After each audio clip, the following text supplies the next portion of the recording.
If anyone watches Community, I think Abed is one of the perfect archetypes.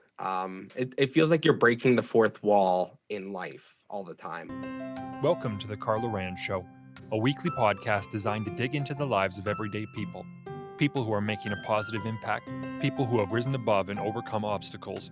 Insights and stories from ordinary individuals who inspire us all towards the truly extraordinary. Here's your host. Hey, it's Carla, and I just got to talk to Steven Jones. And Steven's really interesting because he's autistic, and he's talked about it a lot, and he's got his own podcast, and he talks to people that are autistic as well. And so some of the insights that I was able to get from him was really interesting, and one of them was about school. And so I asked him at one point in the conversation, I said, what would you tell to kids who are going through this? And he said it'll get better. He's like, school's kind of the worst part.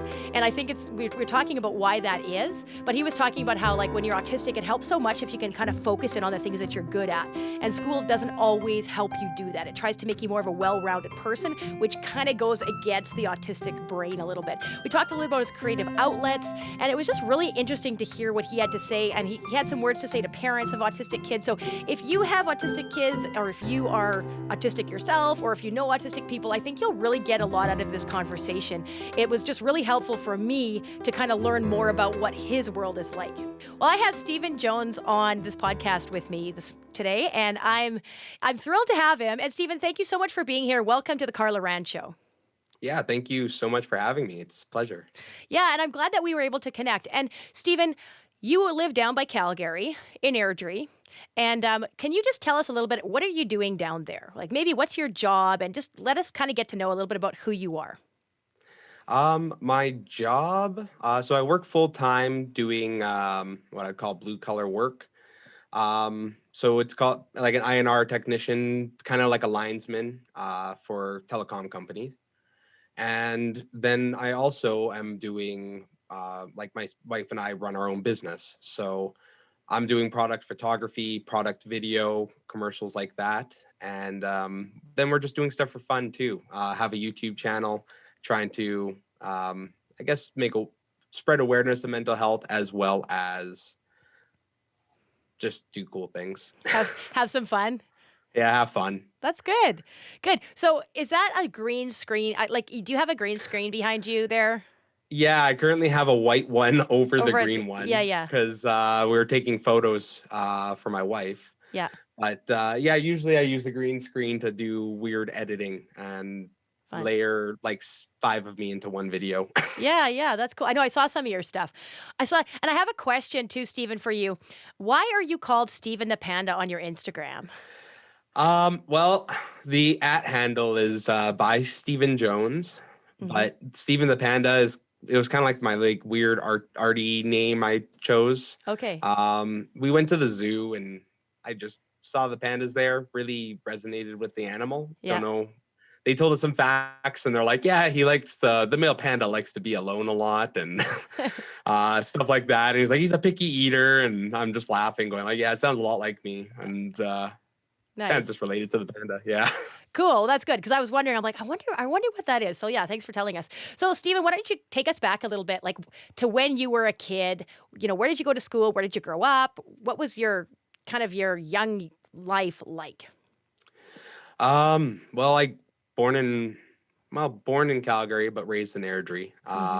Went to Burchurch High School for my high school, Meadowbrook for middle. And I mean, it was a little weird because I was undiagnosed and autistic. So I had these social problems, and I had a couple friends that were most likely on the spectrum as well. They were very intelligent, very specified type people. But really it was a weird and very confusing experience growing up and not knowing. So when did you find out? Like, when did you kind of realize you got a diagnosis, or you realized, or maybe when did you just sort of start thinking that, you know what, like, I maybe don't think the same as other people? Like, when did it like kind of click for you? So for a little bit about my dating history. So I wasn't really one to just date around. And I was also really, really obese. So I was like almost 300 pounds. So my confidence was whack and really was not not good in the dating scene, but that was a good thing in a way. But in dating my wife, she loves me for me, and God bless her. I just realized, like, whoa, I do not think like other people do. And it was just because we were serious. Like we were living together. Obviously, we're married, and yeah, it's just we came to that conclusion. So right before we got married, I got my diagnosis, and basically it was just like, what could this be? And the weird thing is, being autistic, I get obsessive over things. I read the entire DSM-5. Like that's the book that, therapists use and psychologists use to diagnose people, and found which one was me. Wow, eh? Good. Yeah. Good. So, what is it like to be autistic? Because, I mean, there's people watching right now and they've heard, I think most people are aware that autism exists. I think most people are also aware that there's sort of a spectrum. Yeah. And maybe some of the things, or either the things that limit you, but also the things that can become like almost like a genius trait about autism. But, like, what is it like to be autistic? Can you give us a little bit of a description about it, or what it's like for you, or something? If anyone watches Community, I think Abed is one of the perfect archetypes. It feels like you're breaking the fourth wall in life all the time. I don't know how to explain that. Like things don't come naturally to me socially, so I had to learn them. I watched a lot of YouTube videos on how to present yourself in a way that people accept, how to, like, social interactions, your P's and Q's. Like I did a lot of research, and my parents did a really good job in teaching me business etiquette as a kid. Mm, So I had great phone skills because of that. I had to answer the phone for their business. Like, here's the scoop. mm. So I got a lot of great teaching for that, and I was given speech therapy early, stuff like that. And I mean, kind of lost track of where I was going, but what kind of feels like is I always have felt, I don't know, definitely different. Yeah. Not like not thinking. Yeah, everyone seems to go about life very fluent and in the moment, and I have a very hard time with that. Hmm. Okay. So what have been some of the biggest obstacles that you've had to face, whether like when you were young or maybe even now, like as this, autistic man, what have been some huge obstacles for you? Um, learning learning limits. So I guess well, one thing, struggling with boundaries, struggling with things like that. So not knowing when to say no to work, not knowing when to stop with certain things. Easy to burn yourself out. And with autism, there's you can be prone to meltdowns and burnouts, and they're Mm, not pretty. mm, If I keep up on good, if I really keep up on, making sure I get exercise, making sure I eat a healthy diet, making sure I'm on the up and up, they're mitigated. It's a lot better. But when something catches my attention and it's negative, the OCD like tendencies, the autism will focus on that one thing, and it will just start spiraling on it, mm. putting me into this place where I become almost mute. I can't talk. I become locked off. And my wife, like I can tell, like even with my wife, like she's like, oh man, like this is painful. Mm. So it's yeah, that's a struggle that happens, but at the same time, that focus can be used for things in a Like very positive way. like spending, perhaps hours like editing a video or something like that, right? Being able to just like really focus in. Yeah, exactly. But then Music, stuff like that. Yeah, but then maybe like, so do you find that you can focus in, but then you don't know when to quit? So maybe you've spent 3, 4 hours and all of a sudden you're like, whoa, like I need a break. And I've just been so focused. I didn't even think that I needed to eat or I needed to drink or I needed to I go to was the yeah. bathroom? I'm about to say, like, I've forgotten to eat and drink so many times, and like Okay. I find it even at work. it's better if I just don't take lunch because I'm a lot more productive and able to get my stuff done Hmm. well. So it's an interesting thing, but yeah. Okay. So when you have these kind of meltdowns or you feel like you're locked off, would you describe it sort of like depression or is it quite different? It it's different from depression, and that's what led me to the autism diagnosis, is because I realized that like like I've faced depression a long time ago in my teens. Mm. That I know was more depression because I was very socially isolated. I had a lot of those issues, but in my adult years, I have a very good support system. I have great friends that are close to me that I can text at any given time and they're there for me. Mm. Like it and I have a good life. I have a good job, good benefits, good everything. Like honestly, my life is great. So Mm. I don't have situational depression. That I can rule out situational. So if it's not situational, is it post traumatic of sorts? Like maybe like from my cousin as a kid or stuff like that. And when I really went through it and I processed everything and got through all of that, it's like no, this is something that's different. It's focusing on something that presently happened or a social interaction. Like was I did I say everything okay there? Did I say something to offend that person possibly? I don't know. Mhm. I wasn't paying attention to the social cues in that moment, so I missed if I maybe made that person angry, and then I'll spiral onto that thought. Okay. Um, so yeah, that's what I realized the difference was. Like depression is like, no, you're beat. Mm. And yeah, that leads to a lot of bad things. But this is more like, did I do this right? Did I do that right? Self-criticism. Mm. And yeah, stuff like that. Just being in a really kind of dark place, feeling like maybe you kind of can't get out of it, sort of like I just feel really miserable right now and I just kind of want to stay stuck here. Or maybe you don't want to, but you feel like you can't Yeah, a little bit. feeling like you can't get out of it. But I mean, yeah, like there's definitely ways out of it. Yeah. What helps you? What helps you get out of it?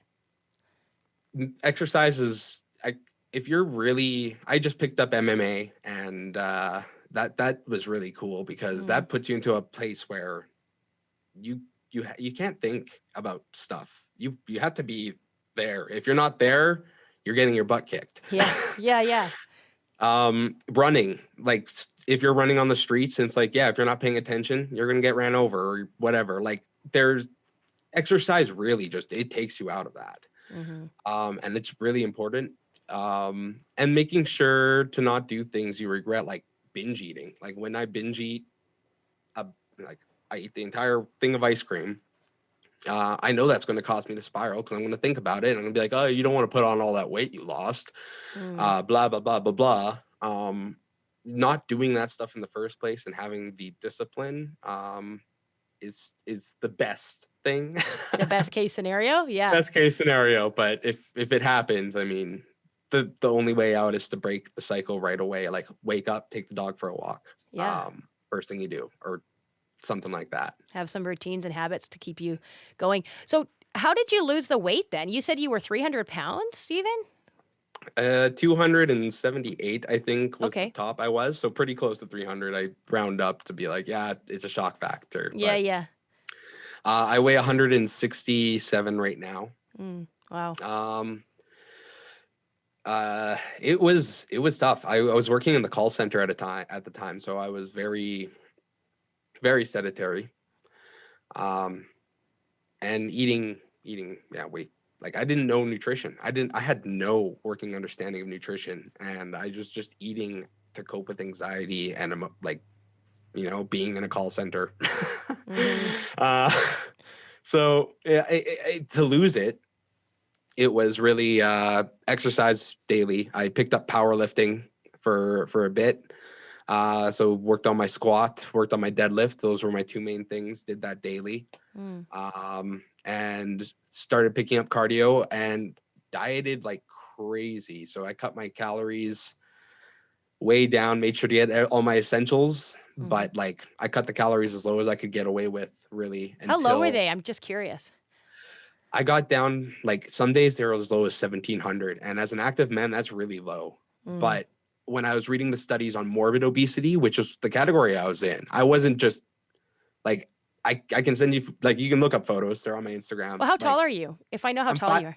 yeah, 5'6", 5'7", 5'6". Okay. So I'm short. Yeah. So to be yeah, that's big. Yeah. Yeah, it's really bad. So like I'm technically like I'm still 3-4 pounds overweight, and that's still at 167 pounds to put it in perspective Yeah. in the BMI chart. Mm. But yeah, to lose that much weight, when I did the research, it was you can get away with doing it fast in the beginning, but then you have to slow down as you go down. Mhm. And a lot of the morbid obesity studies, as long as they were getting the essential vitamins and the essentials for hormone production, um, calories, you have so much calories on you, you can Mhm. kind of eat away at them faster. Once I hit the 220-pound mark, that's when I noticed my body was like, nope, you gotta calories up, training up. So then I had Mm. to exercise more and bring my calories up. So I started eating about 2,700 calories at that point. I upped it by 1,000 calories. I regained about 10 pounds in water weight. That's normal. If you are Mhm. gaining, if you bump calories, you're going to gain water weight. But I knew that was going to happen, and just bumped up training at that point. I started doing daily cardio, minimum 1 hour a day on a bike, um, and kept up the weightlifting because that keeps up your EPOC, post burn and post Mhm. building. And I ended up, the lowest I ever got was 155. And Mm. then I put a little bit on when I met my wife. I got comfortable Mhm. because you know and then it's like, no, got to get healthy because coronavirus. And then I dropped down a couple pounds again. So I'm back Mhm. down to I would say a healthy 167. Mhm. 163 is probably where I should be. Mhm.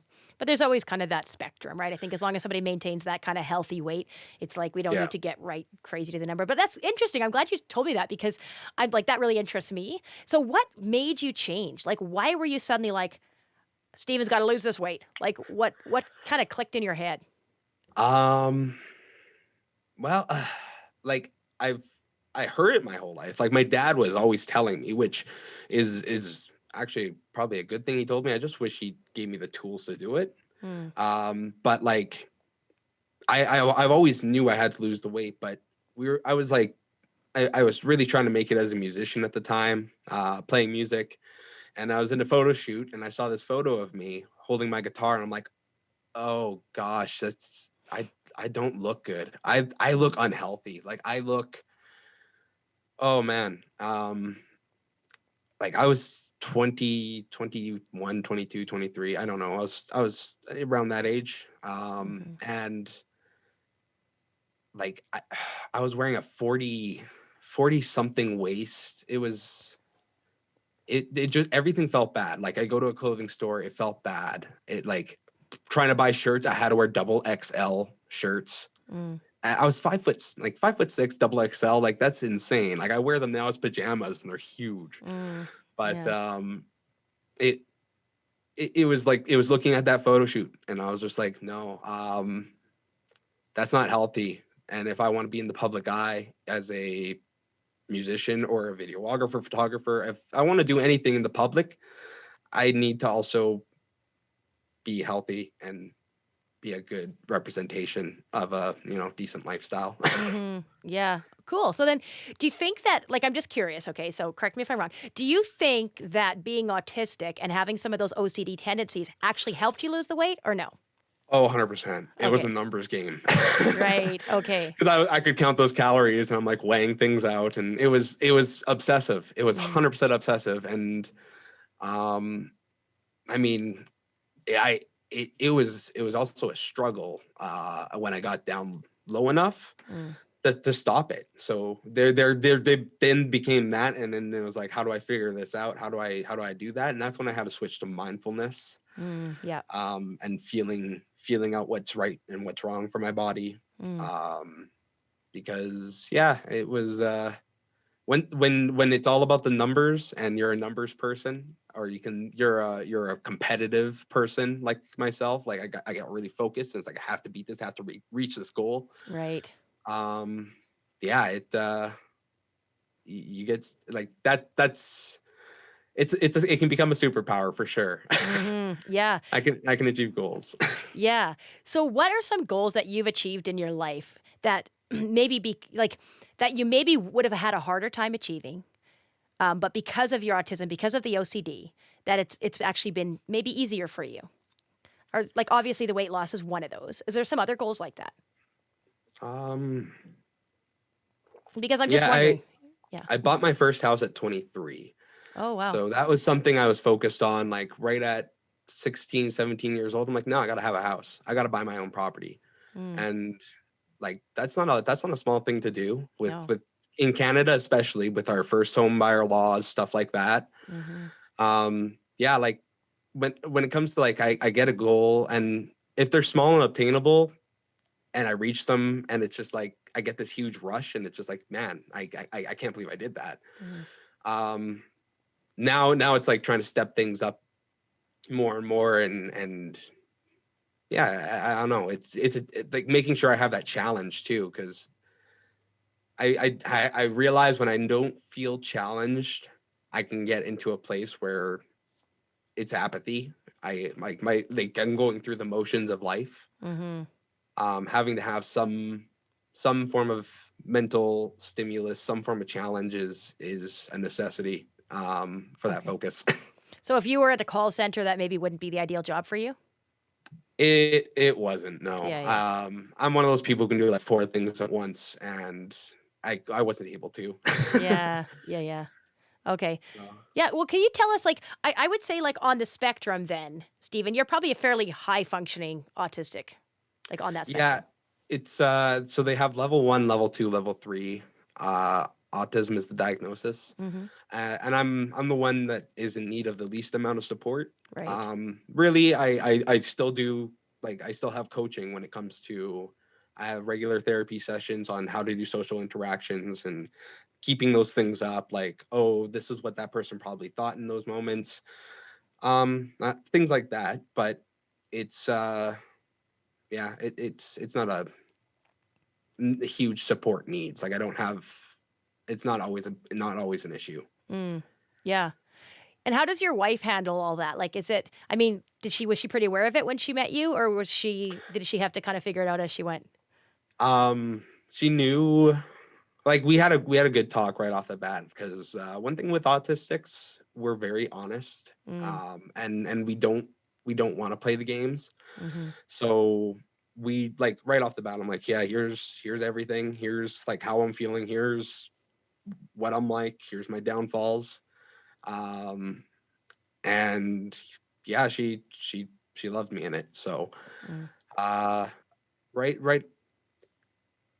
like there was a learning curve for sure. Like she learned ways to help with like my meltdowns. Like if she lays on top of me, that deep pressure stimulation actually helps Mm. a lot. Mm-hmm. And like she learns these different tricks for sure now that we know what it is. But Right. at the beginning, it was just a matter of, no, he's just an emotional man, and that's what it is. It's just I accept him as someone who's emotional. Mm-hmm. But yeah, yeah. You've worked it out. She's got it figured out. She's learning more, and probably every day, every week, every month, she probably learns maybe a little bit more of how to be helpful to you. Yeah, absolutely. And it's also on me too to make sure I keep up and be the best person I can be, and not be, my autistic self all the time. Mm, Like right. in a Okay. basement by myself working away at Okay. whatever I'm doing. Okay. So that's what you'd like to do. You'd like to just spend all day alone, working and being focused on whatever it is that you have to do. Yeah, and I think that's where a lot of those social interaction issues come from as a kid too, because it was like I never wanted to hang out with people. I just wanted to be in my bedroom playing with my gizmos or my whatever, like Yeah. building Connects robots or whatever I was doing at the time. Yeah. So I was it's a desire. It's a, I don't know. I've heard it been told that what it is like a part of your brain that really likes social interactions is just taken over by the interactions of things. Like that's why I'm really into camera gear. Mm, It's super mechanical. You get this tangible feeling, whereas on a cell phone it's just click, right? Um, so yeah, and driving a standard car, similar thing. It's that tangible experience. Mm. That it's a desire for things like that, I guess, over social interaction. Okay. Yeah. And I know a lot of the questions that I ask you, like, "What is it like to be autistic?" and stuff like that, like, you're probably like, "Well, I just am, and I don't think about it," right? Like, if somebody said, "What's it like to be a woman?" I'd be like, I don't know, like, it's just, like, I don't know any different," you know what I mean? So I think it's Yeah. kind of, like, probably similar with you, but So like if we're at a concert and like a neurotypical, like my wife will be like, "Oh, the music, this is great," and she'll just be like loving it, dancing. I'll be there being like, "Oh, what's that? Oh, he's playing a PRS Silver Sky. Okay, that's her cool guitar. Oh, they're okay. They're playing Marshall amps. I don't mind those. And oh, the pedals. And so yeah. that's where the difference is. Like she's totally into it, and I'm just like, what are they using? Why does it sound like this? How can I achieve that sound? How can I break that down? How could I reproduce this? Right. So that's the difference. Right, yeah.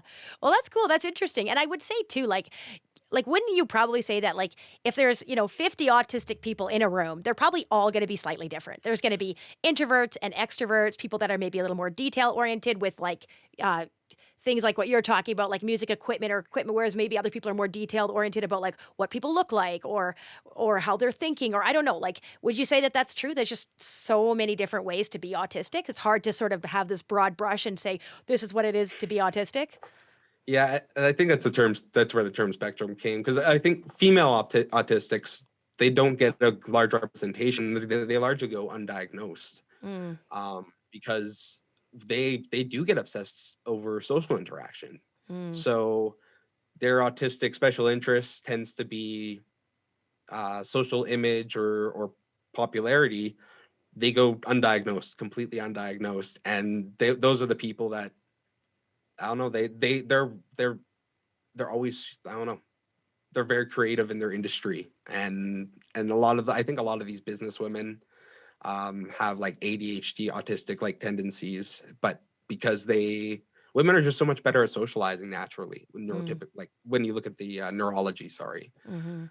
Um, so there is a difference there too, and then you have cultural differences as well, and across the spectrum. Yeah, some people get obsessed over the weirdest things, like the inventor of Pokemon. Mm. He was obsessed over insect collecting, and that's what led to him creating Pokemon, which is now huge. Yeah, I know, that's crazy, hey? Yeah. So what would you tell parents that have autistic kids? Because there's gonna be parents listening to this, watching this, and they're gonna be like, "Okay, I'm pretty sure my kid's autistic," or they've been diagnosed as autistic. What are some things you could tell parents maybe that could help them possibly relate to their autistic kid? And I do know, again, that every kid is different, but from your Yeah. perspective, is there anything that you could say that might be helpful for the parents? Like I know when my parents take interest into the things I'm doing and they go, "Hey, good job on this," or "Hey, like I really like this you're doing." Um, it's a way to relate in a way that I don't know. It resonates right away. Mhm. Sometimes like, "Hey, how's it going?" or these small talk. Although that's what normal people would want for communication. Like, "Hey, how's it going?" and actually knowing how's it going. Mhm. Um, I'll just hyperanalyze the question. Yeah, okay. So I'm like, okay, so what do you mean exactly? Like, do I look like I'm not doing okay? Like, and Right. but it's just like, hey, like if you open it up with, hey, I noticed you're doing this with your special interest. That's really cool. How's it going? Mhm. I think that immediately opens up the conversation into something they want to talk about, and then you can steer it to talk about what you need to talk about. Right. So showing more like getting into the detail of what they're doing rather than just these broad questions, and then you're trying to figure out what do they mean by that. Yeah, Got it. yeah. And if you can get into any of their special interests and show love through that, Mhm. um, that really will gather their like just get their attention, right? Mhm. Yeah, and what would you say to kids? Like, there might be some kids that are listening or watching right now that maybe have autism. Yeah. Is there anything that you would say to them, whether they're younger or maybe they're, teenagers, whatever, but they're just, they're not adults yet? What would you say to those ones that are still trying to figure out, like, what is it like to be autistic? Anything you'd say to those? It gets way better in your later years. There's hope. Yeah. Yeah. That's good. School sucks. School sucks. It Mm, sucks so bad. I get it. But wait until like your 20s and it gets a lot better, way better for you. I'd also say that work on like it's okay to like there's this whole I don't back and forth about masking and hiding your autism. mm, Um, that's not something I necessarily am for or against, but it's okay to try to relate to people the way they want to be related to. It's okay to work towards that a little bit. mm. Um, but it's also okay to be yourself, and if someone doesn't like you for that, It's okay. it's okay. And why is school so hard? Why is school so hard for autistic kids? um It's kind of a big question.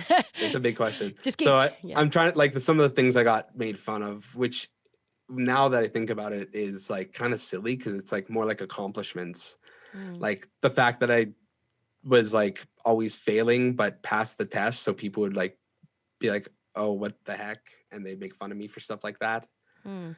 Um uh I'm trying to think of other things like Did you get bullied much or not really? yeah, and football didn't help. Okay. Because yeah, I was nerdy. I liked anime. I liked music. I was obsessed. I remember getting asked like, "Why are you so obsessed about guitars?" And I don't know. And it's like getting made fun of for stuff like that. Mm. It's I don't know. It is what it is. Did you I sorry. Go did on. you have quite a few good friends in school though, or did you find that it was I'm just still hard? yeah. I'm still friends with like Levi. Was like my best friend and since like I don't know grade 7. Okay, cool. Still friends with him today. Like Nice. and like my friend Alex from like elementary school, he came to my wedding still. Brandon from elementary school. Like Mm, the friends I do have, I'm loyal. Like mm-hmm. they are my friends because they've shown I don't know, they've shown loyalty to me too, right? Mm-hmm. It's Yeah. I highly value that. Yeah. Yeah. Well, so what else, like, just to kind of close off here, what are some things that you would say about being autistic, say, okay, that is, that you think could be helpful to somebody? Whether they're, so maybe they, like, they're not autistic or maybe they are, but what are some things that you found really helpful for you? Maybe the way people relate to you, or maybe resources and programs. What's been most helpful for you that you could share that other people could benefit from? Yeah. So I follow one YouTuber called the Aspie World. And he had a lot of good information for just like learning about what autism really was. Mm-hmm. Um, but like like in Canada, we have a really good program. Mm, If you go to as long as if you have a proper diagnosis and you go to Canada, you get a lot of support. Um, so I would say, yeah, that's the first thing. Go get a proper diagnosis. Sign up for those proper supports that the Canadian government does put in place because they will help you. Um, yeah. so it's kind of cool that we live in a country that has that. Mm-hmm. Um, and then I guess the other thing too is I'd just say focus on what you're good at, even at a young age. Because Mm, I didn't do that. I focused on as much as I focused on school and I focused on like my focuses were so split. It was like football, work, school. I was working young. I've always kind of been working. Um, my focuses were also split that I never got to put enough focus into what I think could have been something. mm, So if your kid has a aptitude towards science, if it's math, if it's English, if it's writing books, songs, music, whatever it is, really play into that strength at a young age and make sure to foster it, grow it, and see where it takes them. Because um, you see these incredible minds like Cody Lee that won America's Got Talent. mm, He was autistic and blind. Temple Grandin, who revolutionized the cattle slaughter industry to make it more humane and better for the cattle. It's not a stressful situation for them. mm-hmm. Um, there's these autistics that revolutionize the world because they play into their strengths. Yeah. So I would just advise parents and kids to do that. Hmm. Yeah. And I like that you're doing that. Like, obviously, the video work is a thing that you do, the photography, that's something that you love, the music, right? Like, that's really Yeah. important to you. And I think the reason that school is so hard is because school is typically like, we want to make these people as well rounded as possible. That's the idea. So let's get them doing math and English and music and sports and blah, blah, blah. But I think for an autistic mind, it's just like, oh my goodness, like I can't Yeah. handle all of this. Can you just give me a couple of things that I can do and do well and really get like obsessed about and really do well? But it's like, you just get all focused in on music and then, oh, we're going to English class now. You just get focused on English. You finally figure it out. And then, oh, now we're going to math class. Like I think that's part of the problem. Would you agree with autistic kids? 100%. If Yeah. I could have done just music, English, and science, I probably would have done a lot better. Yeah. Like in life in general, because like I didn't need a lot of the math and I didn't need a lot of the like History and social. yeah, Right. for the stuff I wanted. Yeah. But it's hard because like nobody knows that when they're young. But if you could learn that earlier, like if you could somehow, oh, I know that my kid's going to be a mathematician, so let's just do math and scrap everything else. But like, yeah, they try to make you well-rounded. And I think for autistic kids especially, it's very difficult. But you know what? Like when you talk about like obsessive and, talk about women, right? Like I think a lot of business people, and I mean, you have your business too. I think a lot of business people have some sort of drive and obsessiveness. I think it's hard to Yeah. not be obsessive in some way and be successful. Like, for example, your surgeon. You hope that your surgeon is a little bit OCD about cleanliness and about like, what tools they use and like their knowledge and all that kind of stuff, right? So I think there's certain Yeah. things where the OCD, or somebody that's autistic can just totally thrive, and that's exactly who you want for the job, right? Yeah, in the psychological big five traits, that'd be like high neuroticism, high conscientiousness. So someone who's like really on their game, but also like really attentive to detail. Yeah, yeah, like you need that, right? And so many things, so many industries. So I think it's great what you're doing, and yeah, and thank you for being on here. Where do people go to find you? So StevenandIzzy.com. Okay. That's Steven with the PH, and then Izzy is IZZY. Okay.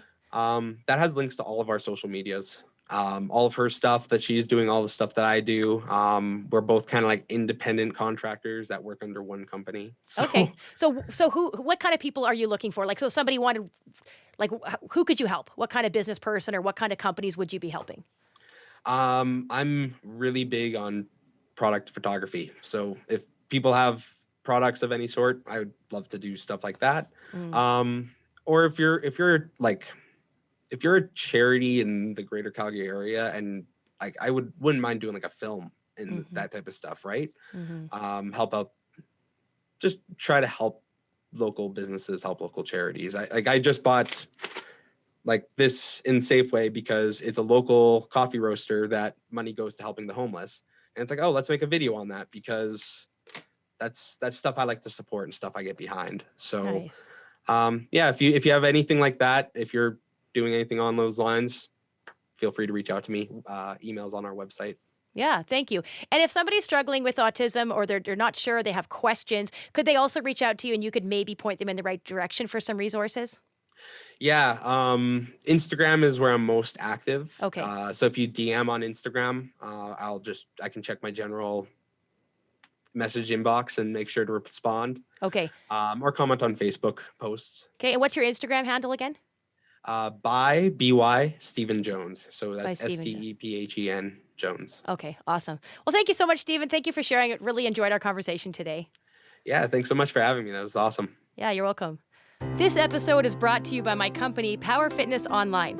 We are a tight-knit fitness community, and we guide you every step of the way to get fit and stay fit through our live workouts, nutrition coaching, and incredible support team. Go to powerfitnessedson.com to learn more. Thank you for tuning into the podcast today. If you enjoyed it, please leave a positive review on Spotify, Stitcher, Apple Music, or wherever you're listening. And if you're watching on Facebook or YouTube, I would love to see your comments. I would love to know what you think about this episode and interact with you. I love hearing from you. Once again, I'm Carla Rand, and this is The Carla Rand Show, and I can't wait to see you next week for our next episode.